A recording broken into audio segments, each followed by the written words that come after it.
Bara memperhatikan wajah gadis kecil di gendongannya. Memang agak mirip Rani. Pantas rasanya familiar, jawab Bara santai.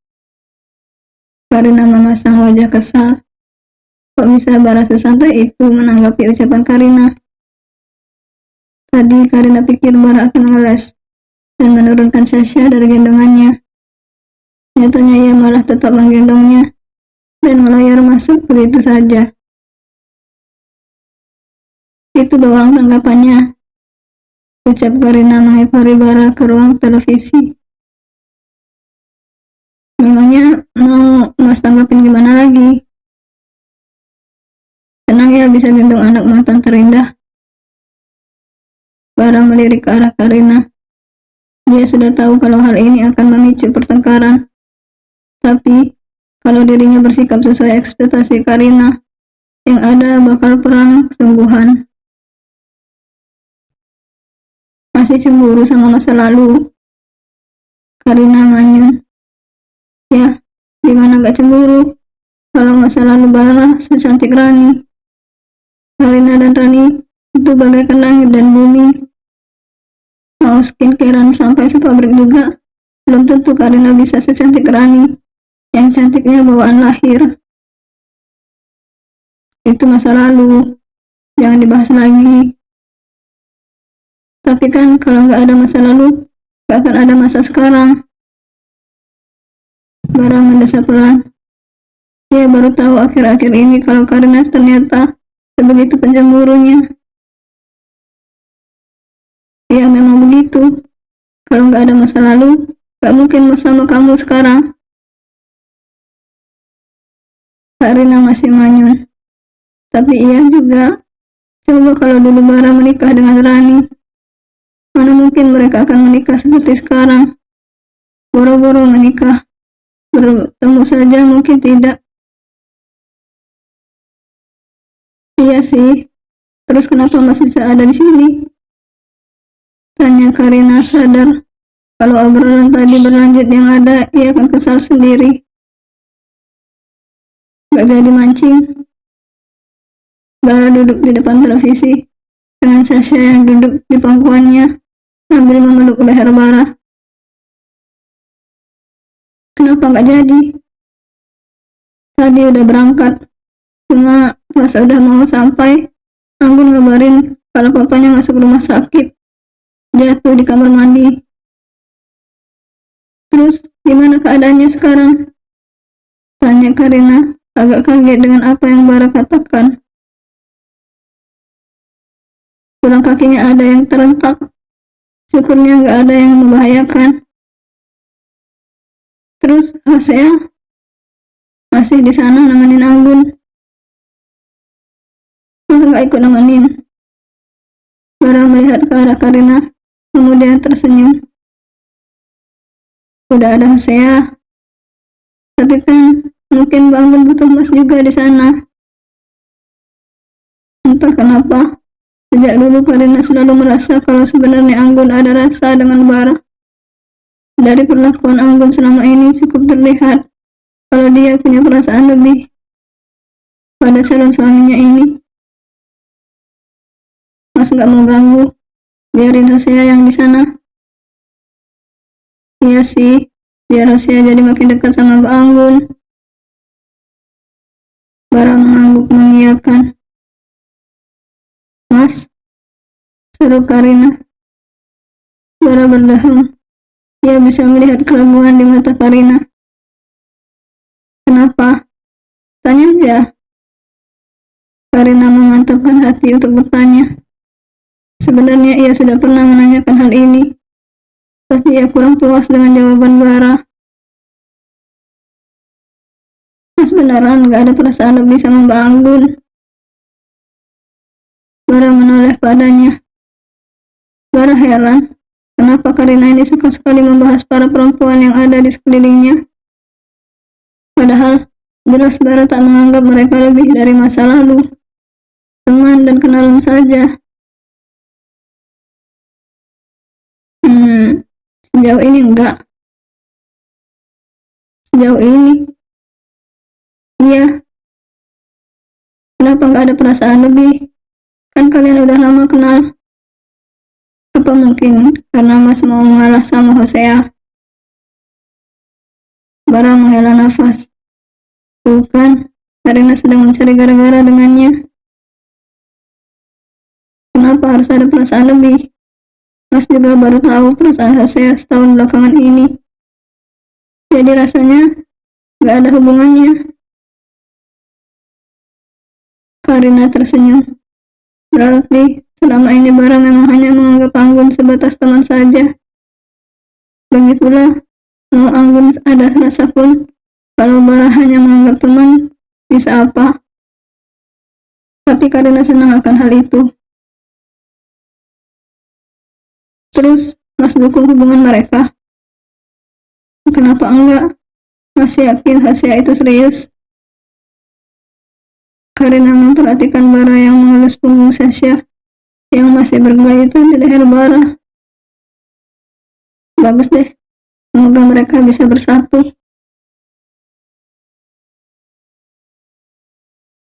Karina sibuk membereskan rumah, sementara Bara masih asyik bermain dengan Sasha. Karina tersenyum melihatnya. Apa begini ya rasanya nanti saat mereka sudah menikah dan punya anak?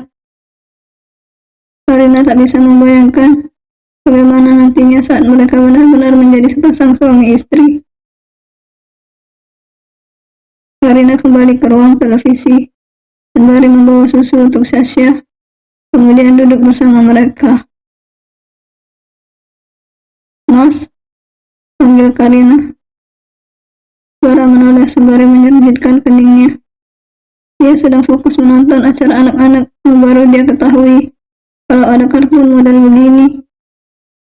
Dirinya jarang menonton televisi, nonton pun hanya berita dan bursa saham. Kalau nanti kita sudah menikah, Mas mau punya anak berapa? Tanya Karina malu-malu. Tak terbayangkan di pikirannya saat nanti mereka menikah dan punya anak. Apalagi saat proses pembuatannya. Karina lekas menggeleng. Astaga, apa yang ia pikirkan? 4, jawab Bara tanpa ragu. 4, banyak banget. Kaget Karina. Bukannya apa yang akan mengandungkan dirinya?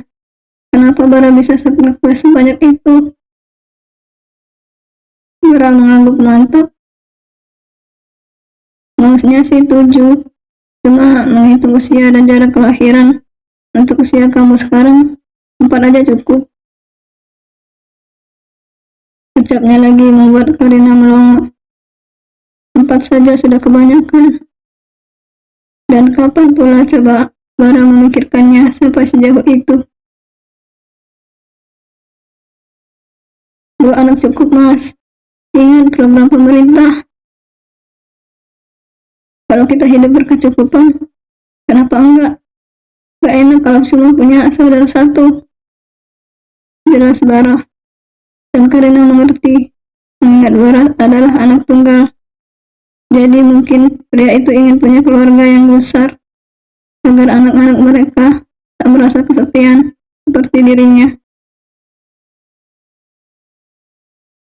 2 perempuan, 2 laki-laki, tanya Karina. Namun Bara lekas menggeleng.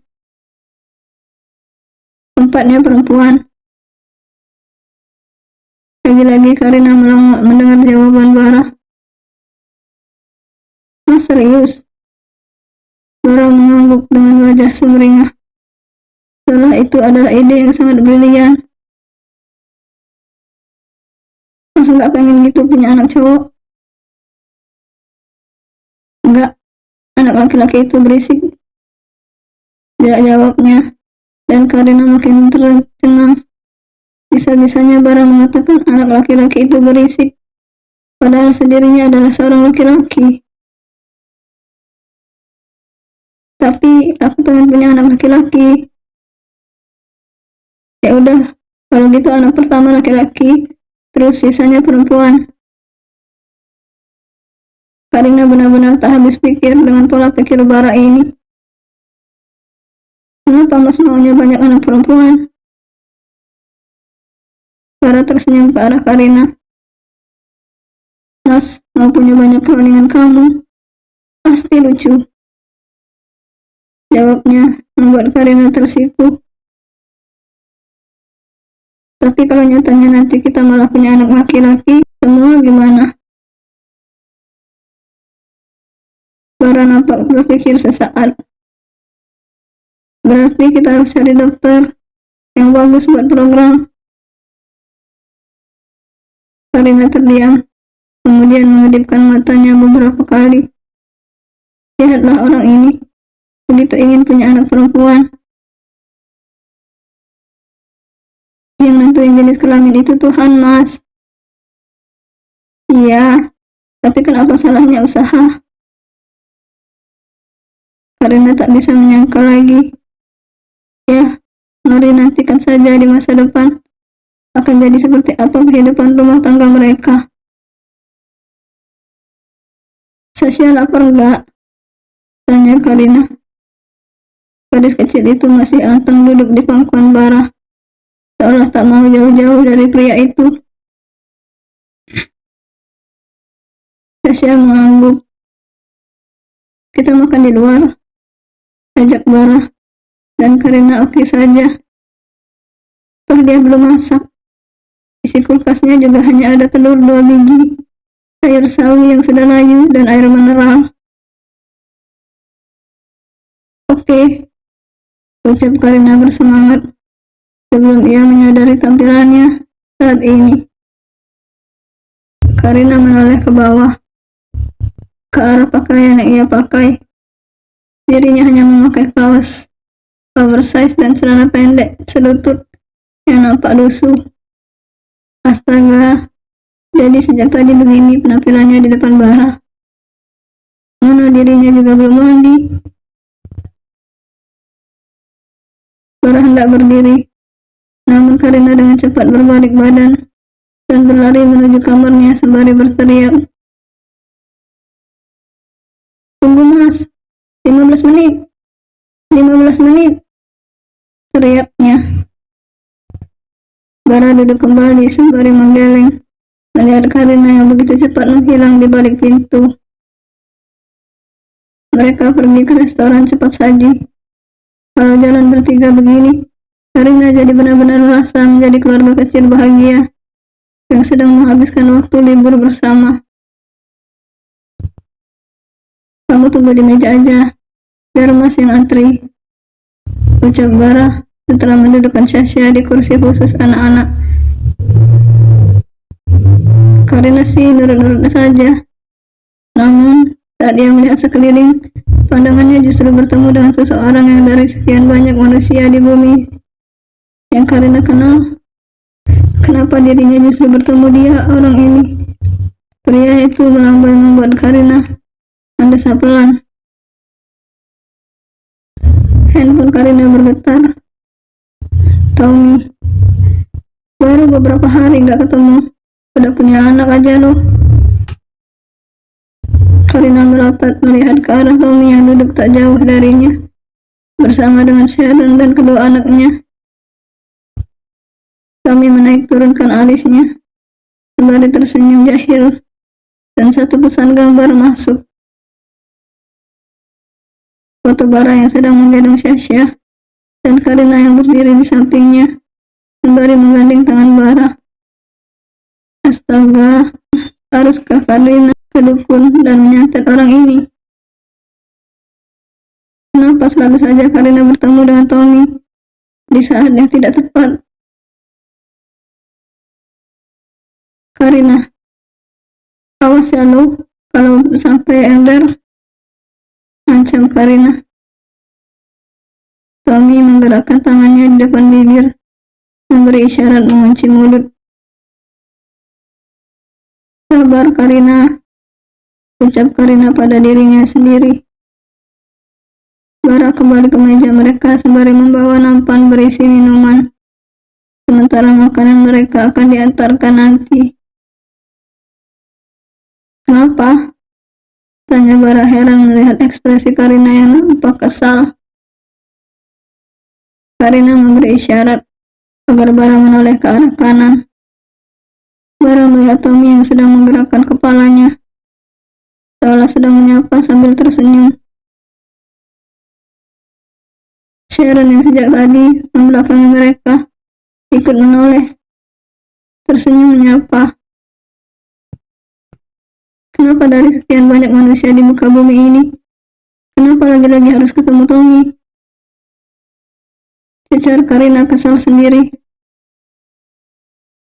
Ada begitu banyak mall dan restoran cepat saji. Kenapa coba mereka bisa berada di tempat dan waktu yang sama?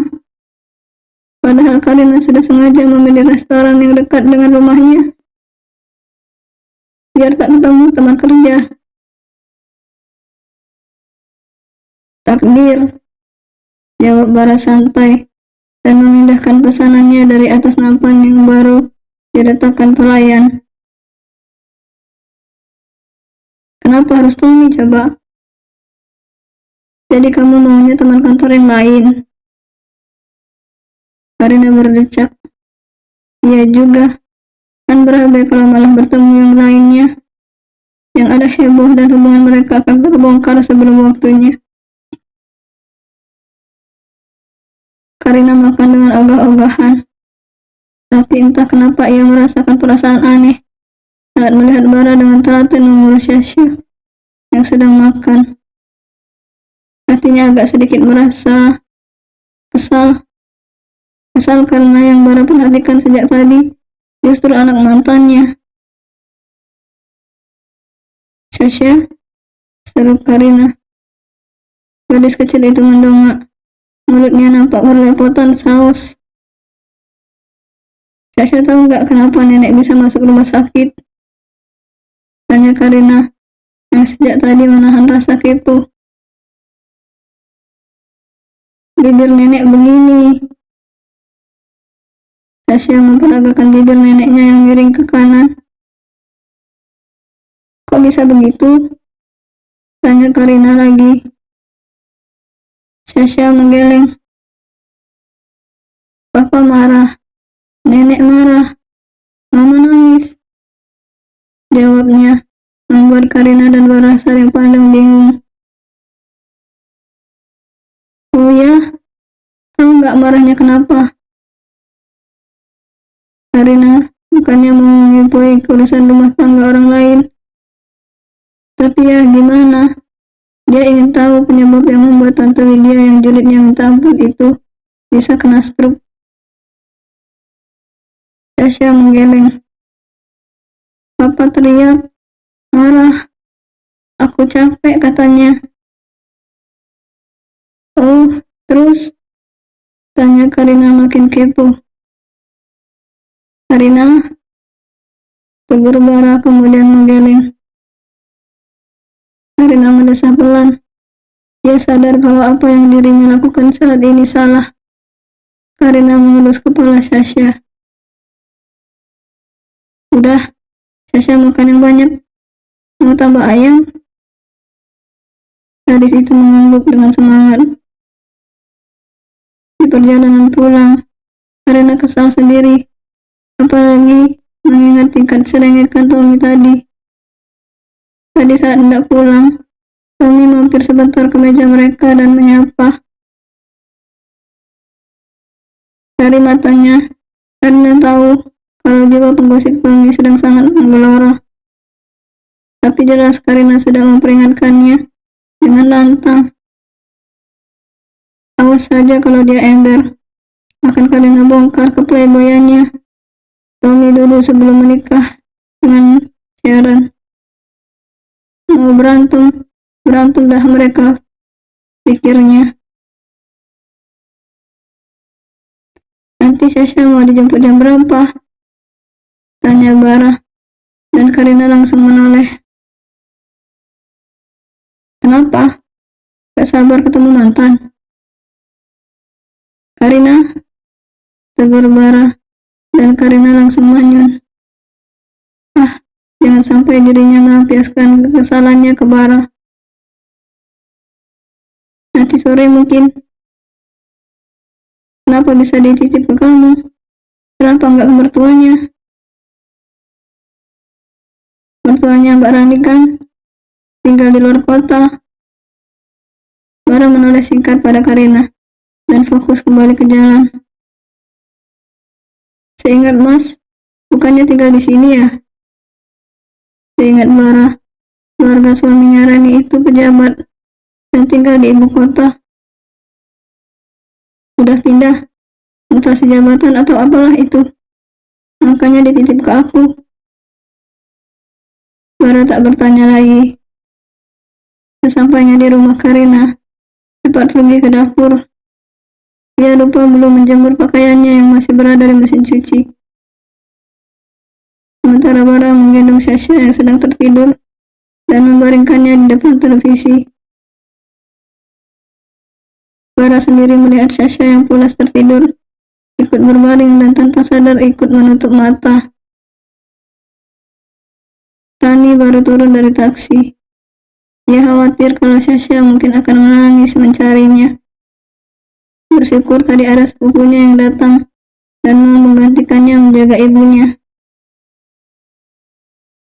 Mata Rani terfokus pada mobil yang terparkir di depan kontrakan Karina. Jantungnya berdetak cepat. Setahunya mobil dengan plat ini adalah milik bos Karina. Tadi pagi saat ia pergi, mobil ini belum ada. Apa mungkin Karina yang membawanya atau ada bos Karina di dalam? Mengatur nafas, Rani berjalan menuju pintu rumah Karina yang tak tertutup. Bara tadi lupa menutup pintu setelah menggendong Sasha masuk. Rani melihat sepatu pria di depan pintu. Jantungnya makin berdetak kencang. Ia menarik nafas dalam dan mengucap salam beberapa kali. Dan tak ada jawaban. Ia memberanikan diri masuk ke rumah Karina. Ia mematung. Perasaannya tak menentu saat melihat pria yang tertidur di samping Sasha, anaknya. Air mata menumpuk di sudut mata. Kalau dirinya dulu tetap bersama dengan Bara, mungkin hal inilah yang akan sering ia lihat. Ia akan melihat pria yang dicintainya tidur bersama dengan anaknya mereka. Sesuatu yang tak akan pernah terjadi. Dan semua itu karena keegoisan ibunya. Bersambung.